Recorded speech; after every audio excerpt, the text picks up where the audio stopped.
I'm Chris from the FPL Dude and welcome back to another Fantasy Premier League video for the 2021-2022 season. In today's video I will discuss about all of our favorite strikers. I will discuss which of them are to target, which of them are to avoid, and which of them should be placed in the maybe list. I will start by Kane as he is the most expensive one, so yes, I will go by price. This is the reason why I will start with Harry. So Kane has scored 23 goals last season, he scored 13 assists, but I still believe that he might not be the perfect player you want to jump on, mainly because he cost 12.5 million and he did stay at Tottenham. Tottenham does have pretty good fixtures until game week 4, that's where the tough fixtures begin. So if you want to go for Kane, I believe that he is only a transfer waiting to happen around game week 4 or 5, as you do not want to spend around 12.5 million on a player that could potentially fail to score. So yes, Kane I believe should be placed in the maybe list. He's not a player to avoid as he could potentially explode and do very good, but he's definitely not a player that you should just jump on immediately as well.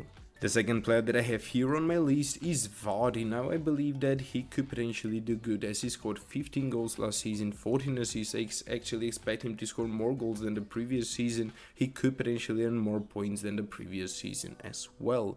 The only downside with him is that his form is not as good as when he's playing together with Nacho. So if Nacho has that guaranteed starting place as he has been playing very good lately for Leicester, I believe that Vardy could potentially fail to impress. This is the main reason I do not recommend for you to jump on the Vardy train. I do not recommend for you to avoid him as well, because he might surprise and potentially be able to do very good as he's on penalties as well, but I will place Vardy in the maybe list as well. The next striker I have here on my list is Aubameyang. Now I believe that he scored 10 goals last season, 3 assists. That only happened mainly because he was completely out of form. He was played out of position. He was rotated a lot throughout the whole season. I believe that he is going to have those difficulties even now for this season as well. This is the main reason I actually believe that Aubameyang is a player that you should avoid. Next up we got Timo Werner. He cost 9 million, guys. I believe that he scored 6 goals, 12 assists last season. He did fail to impress in so many occasions. Chelsea seem to have new signing now, Lukaku, so Werner is not going to get enough minutes. Werner is not going to play on his preferable position. I believe that he might play as a left wing or he might just sit on the bench. I believe that Werner is definitely, guys, a player you should avoid. The next player on my list is Fermino. He scored 9 goals as 8 assists last season. I think that he should potentially be able to do better this season, even though he might even lose his place. I think that Fermino is definitely a player to avoid as he will not be playing every minute, 90 minutes, and even when he does play those 90 minutes, he does not seem to get himself involved in enough goals and bring back enough FPL return. So yes guys, avoid Fermino. Next up we got, like I said, I do not want to discuss this guy, just avoid him. And the next up we got Cavani. He cost 8.5 million, scored 10 goals, 4 assists last season. I believe that he is definitely to avoid. He is very old now, he does not have the energy of playing 90 minutes every game, that's a fact.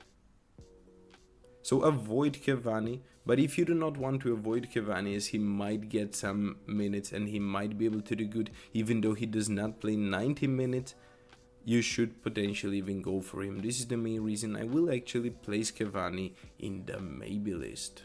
And next up we got Danny Ings. He is actually one of my favorite strikers, guys. I believe that he is going to be able to continue to do good. Now he has made an upgrade from sinking Southampton to rising Aston Villa. Even though Aston Villa sold Jack Grealish for 100 million, guys, they are actually rebuilding their team. They do not look weaker without Grealish now. They actually do look even stronger with the Ings in their team right now. They do have Watkins, they do have Ings, they do have Wendia, they do have a lot of creative and good players that could potentially do good. This is the main reason I actually believe that Ings is definitely a player to go for, as Aston Villa does have very good upcoming attack attacking fixtures. The following player name is Calvert-Lewin, Dominic Calvert-Lewin. I believe that he scored 16 goals last season, 6 assists. I believe that he is only going to be able to continue to deliver this season as well. He is currently injured, but he does have 75%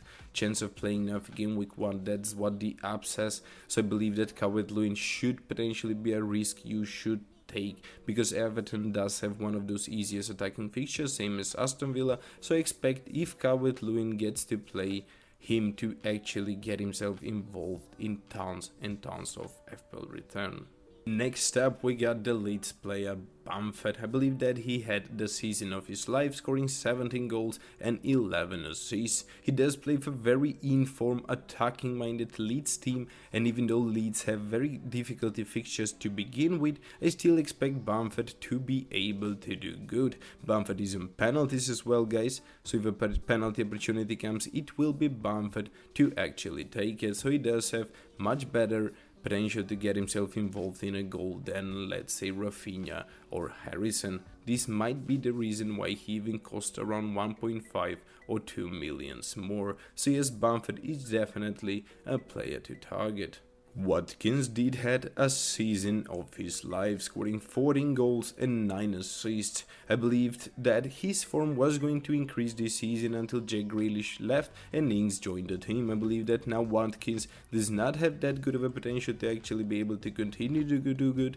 Him as Werner are going to be pushed aside to the left side, where they do not seem to have that good of an attacking return potential. This is the main reason I believe that this guy is actually to avoid.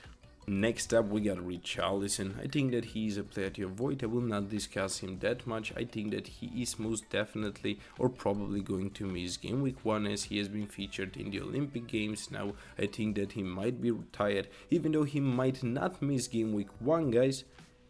I believe that he will actually get rested very early. Next up, we got here Nacho. He did had fantastic form improvement towards the end of the season. I believe that this guy is actually going to be able to start now.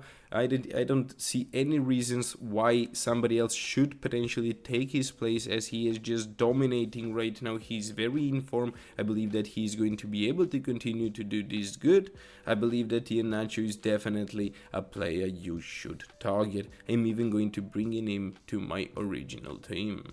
The next player I believe is to avoid is actually Wood as well. He has been playing for the Olympic Games right now. I believe that he will be tired. If he does not miss game week 1, he should probably miss some of the early game weeks and get rested. And let's fast things up a bit. Adams is to avoid as well, mainly because he did play terrible last season. He was rotated. Even though Ings was injured, Adams was not having a guaranteed starting place for Southampton, and Southampton did not do good. So Adams was not even good enough for Southampton. So yes, he is to avoid. The next player I believe is to avoid Jimenez. Jimenez did had a season to forget.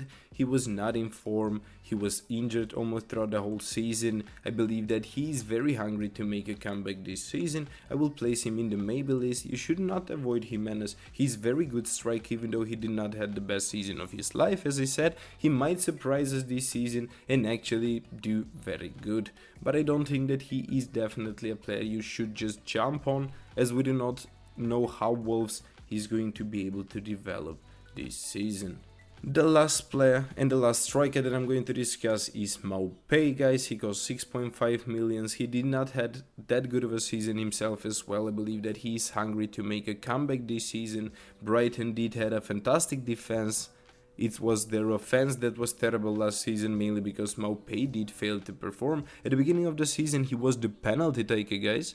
But then he lost his penalty taker place because he did got himself involved in a fight with a manager. He was doing something crazy. I don't know. He was just doing some crazy celebrations, disrespecting other clubs. It was just some crazy area going around him. So I don't believe that he's going to repeat this season. I believe that he did learn his lesson and that he is hungry and ready to do good. But I will not recommend him to go and target immediately, because we do have Tony at 6.5 million as well, guys.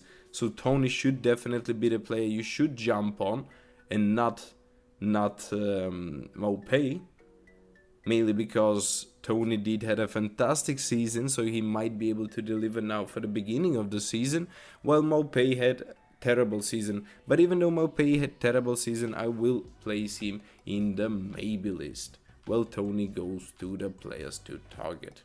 If Tony fails to perform, you can easily replace him as he does not cost that much money. Guys, I can't believe I almost forgot about two players. It's Wilson and Antonio. I most definitely think they are both players to go for. Antonio is a very good player. He could score against anyone. That's how good he is. The only downside with him is he's not always fit. But now he's fit and ready to play for the beginning fixtures. I even have Antonio in my team and I strongly recommend Antonio for everybody. Wilson is the next one. I believe that he does have one of the best upcoming fixtures. When Newcastle plays good fixtures, Wilson does seem to prestige very good as well. Guys, if you thought this video was of any fun or helpful, then please do give it a thumbs up. Don't forget to subscribe if that is something you have not done already. Thank you for watching and see you next time.